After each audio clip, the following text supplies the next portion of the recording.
আছে তো? হ্যাঁ, আছে। কিন্তু আমরা যখনই কোনো কথা ভাবি, আমরা নিজেকে দিয়েই সবকিছু চিন্তা ভাবনা করি, নিজের দিক দিয়েই সব কথাগুলো আমরা ভাবি। আমার চাকরি নেই, কি হবে? আমার চাকরিতে আমি কি করে থাকবো? বাড়ি গেলে আমি কি খেতে পাবো? বা এখানে এসছি, এরা কিছু খেতে দেবে কিনা? এরকম সবসময় আমাকে নিয়ে চিন্তা। বা আমি কিছু একটা ভালো করে দিলাম, কি দারুণ করে দিলাম, হয়তো খুব জঘন্য কাজ হয়েছে, কিন্তু নিজে তো ভাবছি বাহ কি বিশাল রান্না হয়েছে, ইত্যাদি ইত্যাদি। আমাকে নিয়ে খুব চিন্তা। অনেক বছর আগে একজন আমার কাছে এসেছিল, সে বলছিল যে আমাকে তো কেউ বিশ্বাস করে না, সবাই আমার বিরুদ্ধে কথা বলে, হ্যাঁ সবাই আমার সমালোচনা করে। তুমি কি করে বুঝলে যে সবাই তোমার সমালোচনা করছে? বলছে না, হয়তো আমি যখনই যাই কোনো জায়গায় লোকেরা দাঁড়িয়ে কথা বলে, তো দুজন কথা বলছে মানে ওটা তো আমার সম্বন্ধেই বলছে। এটা এক ধরনের বিশাল মানসিক রোগ, এটা হয়ে থাকে।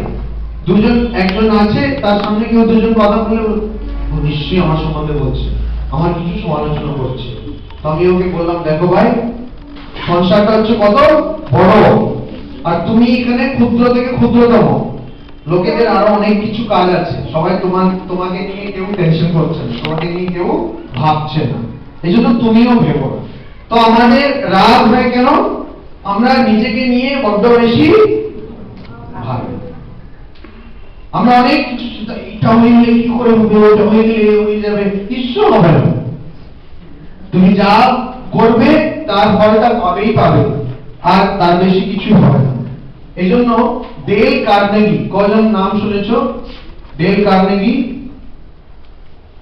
হাতটা এরকম তুলছো, ভালো করে তোলো। কি ডেল কার্নেগি কে? ও শুধু নাম শুনেছো, তুমিও নামই শুনেছো। আপনি বই পড়েছেন? কি বই?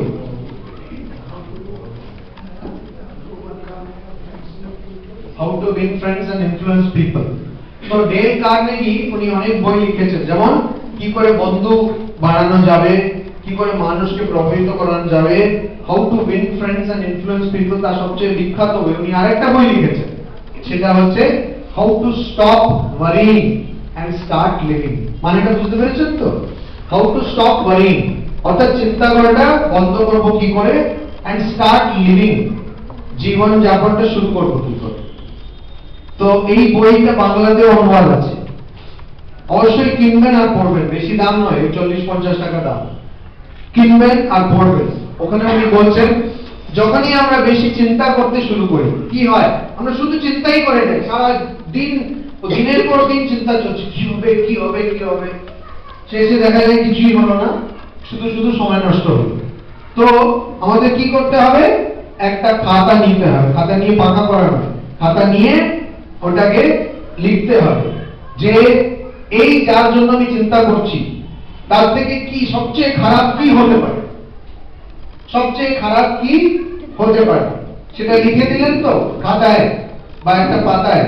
তারপরে সেটা নিয়ে ভাববেন যে এই যে সবচেয়ে খারাপ হবে, সেটা আমি সামনা করতে পারবো তো, সেটা আমি তার সম্মুখীন হতে পারবো তো, সেটাকে আমি ফেস করতে পারবো তো। সেটা আপনি যখন ভাবলেন, তারপরে দেখবেন কিছুই না। যেমন বস, সে বলছে যে হ্যাঁ তুমি এরকম না করলে আমি তোমাকে চাকরি থেকে ছাড়িয়ে দেবো। তো একজন বস সবচেয়ে খারাপ কি করতে পারে? চাকরি থেকে তাড়িয়ে দিতে পারে।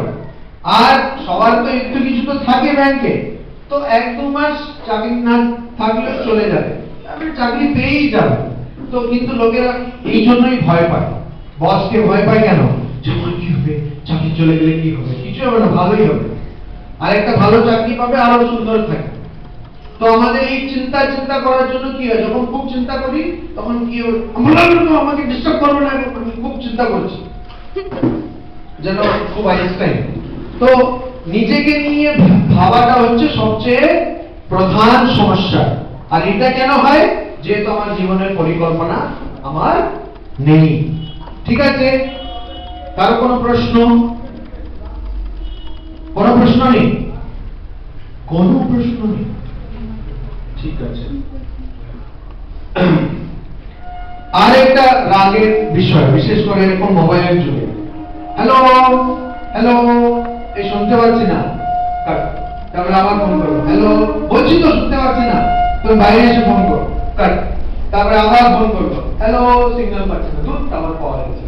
তো এই যে আমাদের কথা না শোনার জন্য, পরিষ্কার কথা না বলার জন্য আমাদের অসুবিধা হয়। হয়তো অনেকে ফোনে আস্তে আস্তে করে কথা বলে, বা কেউ এমনি সামনাসামনি কথা যখন বলে তখনও সে একদম ঘুরিয়ে ঘুরিয়ে সে কথা যা বলতে চাইছে সেটা বলছে না।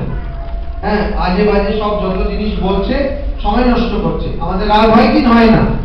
তো পরিষ্কার কথা, যত কম শব্দের মধ্যে যত বেশি কথা বলা যায়, সেটা আপনারা যদি করেন, আপনার নিজেরও রাগ হবে না, অন্যদেরও হবে। সেটা পরিষ্কার কি আছে তো, নাহলে তো একটা পাওয়া যাবে আগে আসতে। আমি এই তো বললাম যে কোনো এটা এখন পায়ের উপরে পা ছিল, তারপরে নিচে চলে গেল, তারপরে পেন দিয়ে সব টিকা লাগানো হচ্ছে, হচ্ছেটা কি? পরিষ্কার কথা, ঠিক আছে? আর কমেডিয়ানের সম্বন্ধে কি জানে? যারা ওই হাসি ঠাট্টা করে, কমেডিয়ান শুনেছো তো, দেখেছো কমেডিয়ান? কোথায় থাকে কমেডিয়ান? ছবির মধ্যে থাকে। যেমন ভানু, ভানু, ভানুর কি গল্প? একজন বলো কোনো গল্প ভানু, জানো ভানুর গল্প?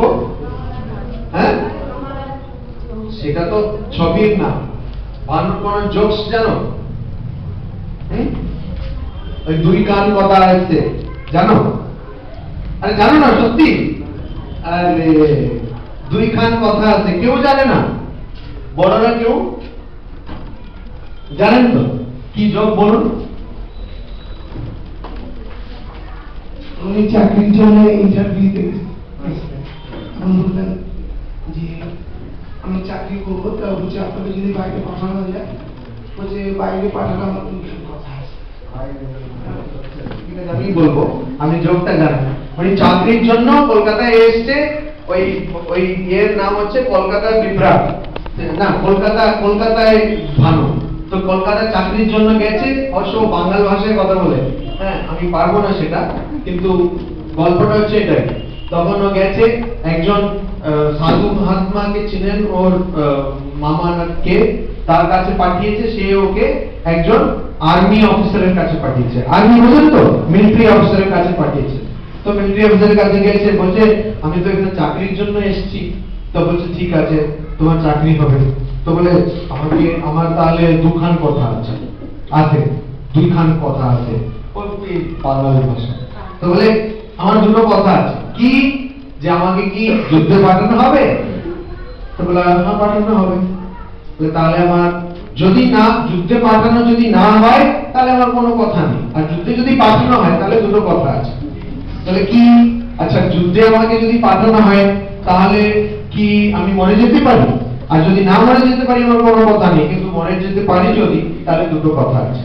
তো বলে না, তুমি মরে যেতে পারো। তো বলে আচ্ছা, মরে যেতে যদি পারি তাহলে আমাকে কি পুড়িয়ে দেওয়া হবে, না হলে কি আমাকে কবর দেওয়া হবে? আমাকে যদি কবর দেওয়া পুড়িয়ে দেওয়া হবে তাহলে কোনো কথা নেই, কিন্তু কবর যদি দেওয়া হবে তাহলে দুইখান কথা আছে।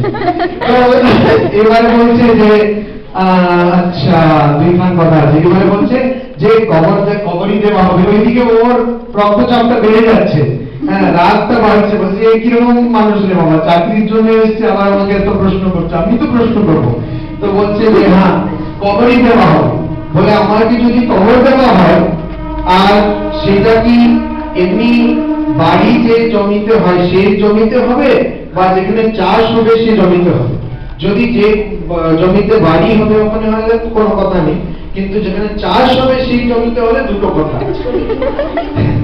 তো বলছে না, যেখানে চাষ হবে ওই জমিতেই হবে।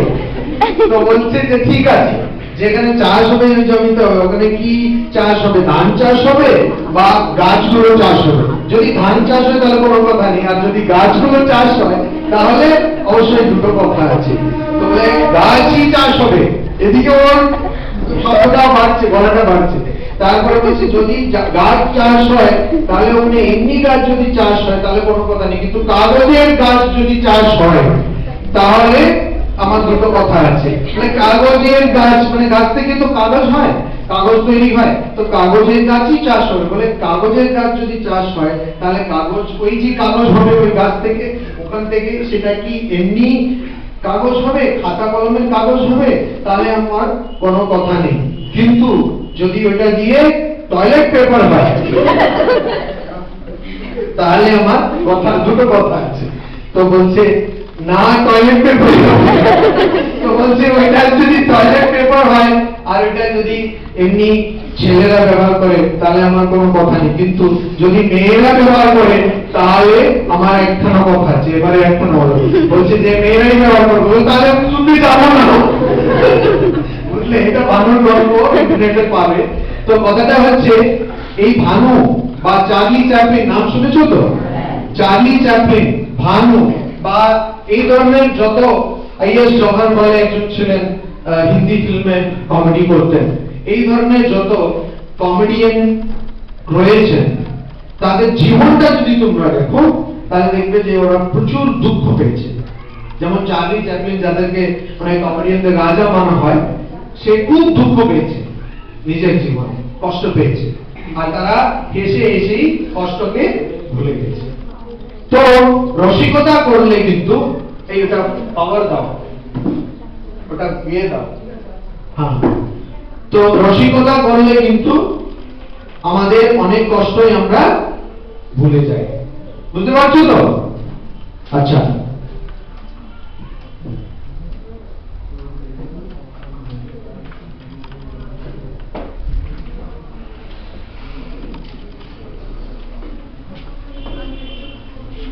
কোথায় গেলেন?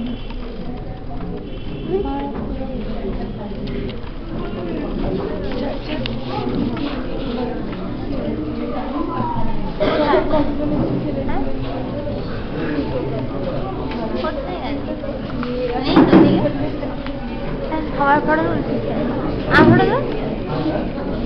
না আমি তোর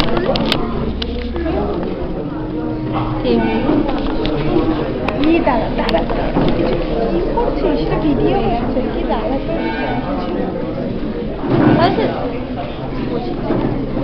এখন চায়ের জন্য বিরতি, ঠিক আছে? চা কি এখানে আসবে নাকি ওখানে যেতে হবে? মানে কিসের জন্য বিরতি? এমনি বিরতি, ও চায়ের জন্য, সরি এমনি বিরতি।